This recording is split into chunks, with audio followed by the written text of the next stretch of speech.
মতিউর রহমান নিজামী, আর একজন জামাতের secretary general শহীদ আলী হাসান মোহাম্মদ মুজাহিদ। জানেন তো আপনারা, এই দুই মন্ত্রী তিনটি মন্ত্রণালয়ের দায়িত্বে ছিলেন, তিনটি মন্ত্রণালয় পরিচালনা করেছেন এবং এই মন্ত্রণালয় পরিচালনায় তারা ছিলেন 100% দুর্নীতিমুক্ত। তারা ছিলেন সবচাইতে যোগ্যতার সাথে মন্ত্রণালয় পরিচালনাকারী।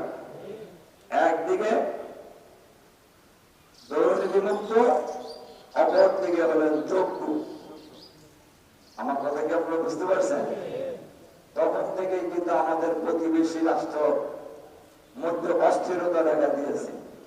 এটা তো একটা নমুনা হয়ে গেল, এটা তো একটা দৃষ্টান্ত হয়ে গেল যে বাংলাদেশে দুর্নীতিমুক্ত মন্ত্রণালয় চালানো সম্ভব, যোগ্যতার সাথে সরকার পরিচালনা করা সম্ভব। বলেন তো, তারপর থেকেই জামাতের দিকে মানুষ ঝুঁকছে কিনা? এ কারণেই তারা দেশে বিশৃঙ্খলা করার জন্য 2006 সালে 4 দলীয় জোট সরকারের ক্ষমতা হস্তান্তর করার আগের দিন 28 অক্টোবর তারা পলগড়ের হত্যাকাণ্ড সংঘটিত করে, জামাতের মিটিংয়ে তারা হামলা করে। মনে আছে কিনা আপনাদের? এরপরে 11-এর ঘটনা ঘটায়। 11-এর পর বাংলাদেশের ক্ষমতায় আসেন মঈনুদ্দিন ফখরুদ্দিনরা। এটা ছিল ভারতের সেবা দাস। ভারতের প্রেসক্রিপশনে তারা 2008 সালে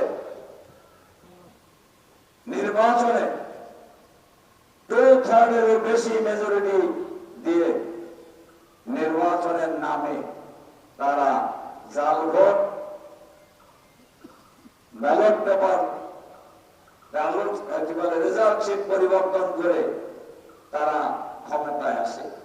ক্ষমতায় আসার পরেই কিন্তু বাংলাদেশে তারা ফ্যাসিবাদী শাসন কায়েম করে।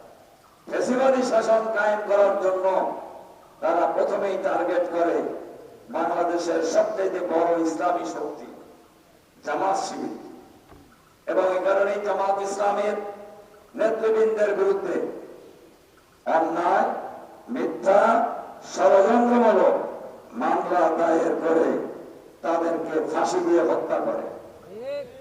এবং তারা চেয়েছিল জামাতকে নিশ্চিহ্ন করে দেবে, জামাতকে দুর্বল করে দেবে। কিন্তু জামাতকে আসলে দুর্বল হয়েছে? দুর্বল হয়েছে? দুর্বল হয় নাই। জামাত